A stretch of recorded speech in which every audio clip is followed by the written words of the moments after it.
Bonjour et bienvenue sur ma chaîne. Une petite présentation de mes pelles pliantes. C'est peut-être pas grand chose, mais bon, tout le monde connaît. Là j'ai trois modèles, c'est ces trois modèles que j'utiliserai tout au moins pour ces deux-là, celle-ci et celle-là, que j'utiliserai ultérieurement parce qu'elles sont, je vais dire neuves, elles n'ont pas encore servi.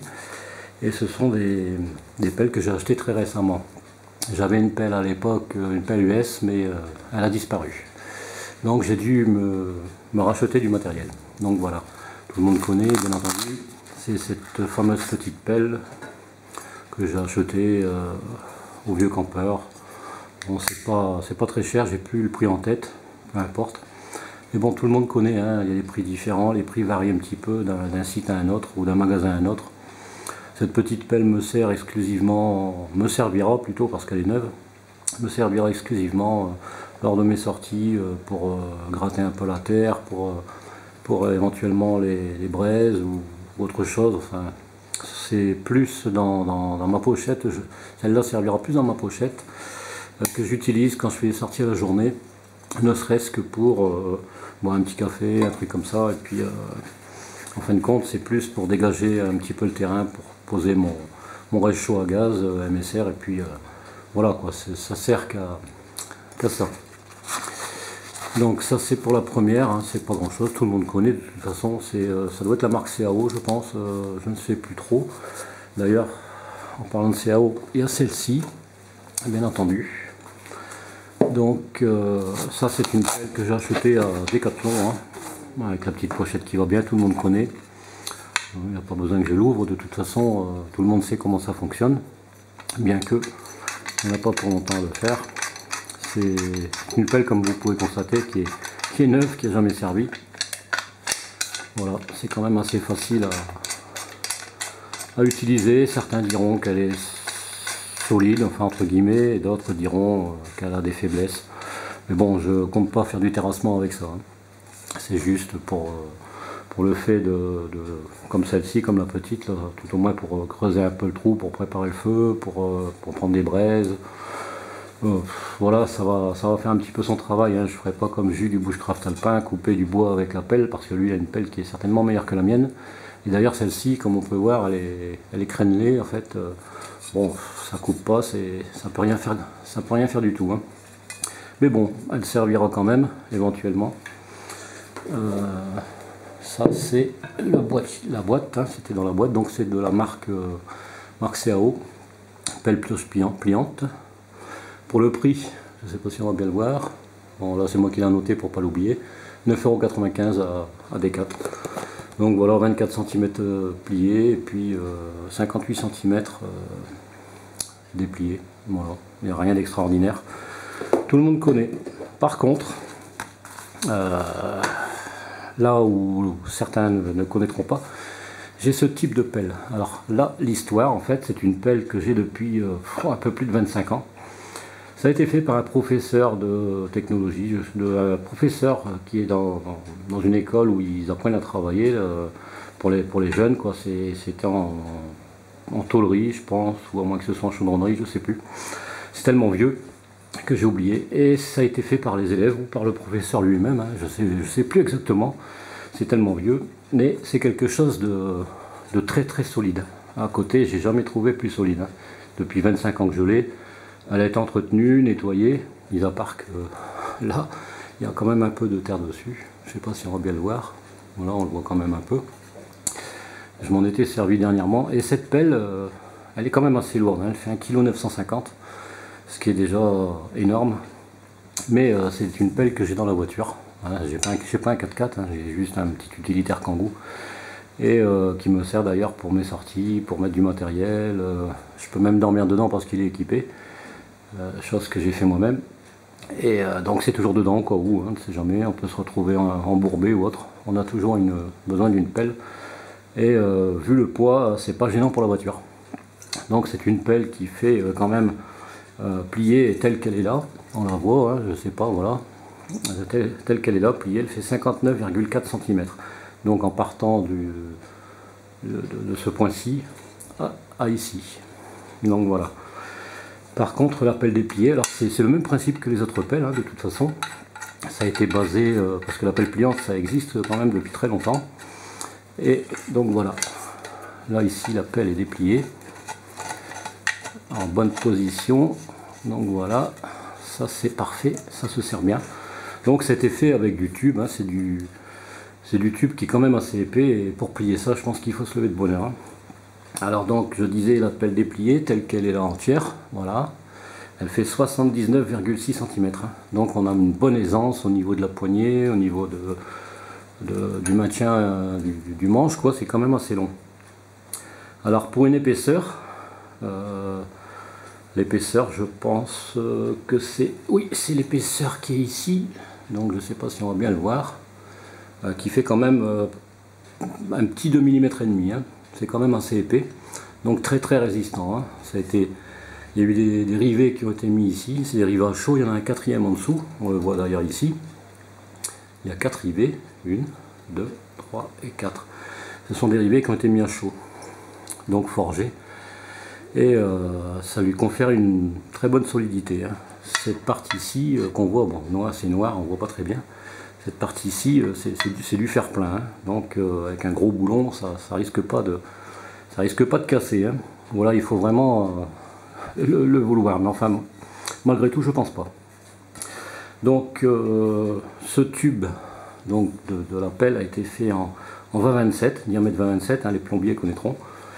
Au niveau du manche, donc le tube qui part d'ici à mon pouce jusqu'à l'autre pouce, ça fait une longueur de 47,3 cm. Pour la largeur de la poignée, ce qui est ici, l'intérieur, donc le morceau du tube ici, fait 10,3 cm. Donc il y a quand même une bonne prise en main, il n'y a aucun souci. Et l'extérieur, hors tout, ça fait 11,2.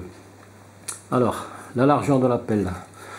On va en venir ici au niveau de cette pelle, qui est quand même, voilà, par rapport à une main, qui fait quand même 16 cm. Et la longueur de la pelle, donc de la lame, on va l'appeler ainsi, de là jusque là, ça fait quand même 23 cm. Ça c'est du hors tout. Pour l'épaisseur de la poignée, au niveau de la hanse ici, cette partie là qui est en demi-lune, on va dire, c'est quand même, ça fait quand même 3,90 mm, presque 4 mm. Hein. Donc c'est quand même du costaud, hein. Ça n'a pas été fait n'importe comment. Et donc pour les renseignements, je pense que j'ai rien d'autre à ajouter. Sauf que c'est une pelle que j'ai eue, ça devait être entre 1986 et 1990, donc ça date d'il y a quand même pas mal d'années. Et elle a plus ou moins 25 ans. Donc c'est une pelle qui est quand même assez solide et qui sera satisfaisante dans tout type de travaux, on va dire entre parenthèses, sauf mis à part couper du bois. Hein, je fais un petit clin d'œil à Jus parce qu'il avait fait un retex sur sa pelle, qui est très bien d'ailleurs, il n'y a pas de problème, c'est une bonne pelle bien solide. Je pourrais éventuellement avec celle-ci voir au niveau du tranchant là et là, pour l'affûter légèrement. Je pourrais même d'ailleurs, je pense, couper du bois avec, faire comme lui. Donc ça c'est un petit clin d'œil que je voulais faire à Jus, du Bushcraft Alpin, parce que je lui avais dit que j'allais faire une vidéo sur mes pelles, et donc il serait assez curieux de voir. Donc voilà Jus, le type de pelle qu'on peut qualifier de solide. C'est un fait, elle est lourde, hein, 1,950 kg, c'est pas rien, comparativement, si je regarde à celle-ci, j'ai pas le poids. Ah si, je l'avais noté justement, regardez, je sais pas si on va le voir, 992 grammes. Donc ça fait presque le kilo. Donc cette pelle-ci, enfin plutôt celle-ci c'est l'équivalent de 2 pelles comme celle-là. Voilà, donc c'est effectivement assez lourd. Mais ça peut être transporté quand même, hein. Si on n'a pas énormément de matériel, on peut quand même la transporter pour aller camper éventuellement, hein. Si on n'est pas feignant, on peut toujours l'utiliser. Et puis si le campement est pas très loin de la voiture, hein, il n'y a pas grand chose à faire pour la prendre et puis l'avoir sur place.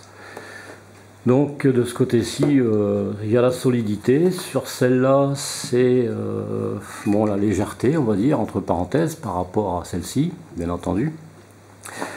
Et bon, côté transport, c'est plus facile, hein, on peut le mettre éventuellement à la ceinture. Bon, c'est des pochettes qui sont assez fines et qui, pour moi, sont pas assez solides, hein. Mais bon, de toute façon, il y aura toujours possibilité que je m'en fasse une genre cuir ou autre. Et pour ce qui est de la pelle, j'espère qu'elle durera quand même un certain temps, hein. Moi, je compte pas faire du terrassement comme je l'ai précisé tout à l'heure, parce qu'il n'y a pas utilité de le faire, hein. C'est juste pour dégager un peu les feuilles, pour creuser un peu la terre. On va pas non plus tomber toujours sur de la terre qui est extrêmement dure, hein. Ça peut être bon à la base pour le sable, pour une terre assez meuble. Puis voilà quoi. Du moment qu'on arrive à s'en servir dans de bonnes conditions, si on ne fait pas le fou avec, je pense qu'on doit pouvoir la garder un certain temps, quoi.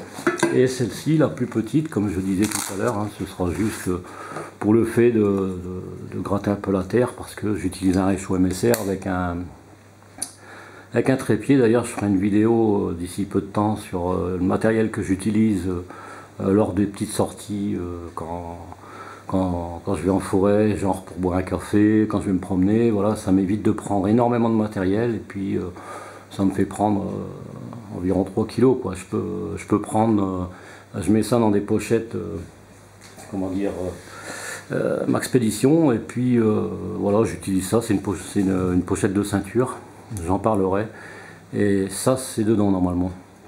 Donc comme ça me permet de pouvoir avoir ce petit outil, de façon à égaliser légèrement le terrain, et puis de mettre le réchaud en toute sécurité, quoi, parce que ce serait quand même dommage que ça tombe et que ça foute le feu, ou éventuellement que ça se brise, quoi. Donc voilà, ça c'est pour les petites informations. J'espère que ça vous aura plu, que cette vidéo vous aura plu. J'espère aussi éventuellement qu'il y aura des gens qui pourront mettre un commentaire, parce que je ne force personne, bien entendu, à mettre un commentaire ou à s'abonner, tout simplement parce que si j'ai fait ma chaîne, c'est juste pour mon propre plaisir déjà, et sur le fait du partage. Donc ça permet aux autres de voir un peu comment je fonctionne, et puis ça peut donner d'éventuelles idées aux autres. Donc c'est quand même très intéressant, et c'est quand même assez sympathique pour ceux qui passent, de mettre un petit commentaire. Il y aura toujours possibilité de voir, pour mettre le commentaire en dessous, et puis ce sera bien sympathique. Voilà, sans obligation, bien entendu. Sur ce, je vous remercie d'avoir visionné cette vidéo, et je vous dis portez-vous bien, et puis à très bientôt. Allez, bye bye.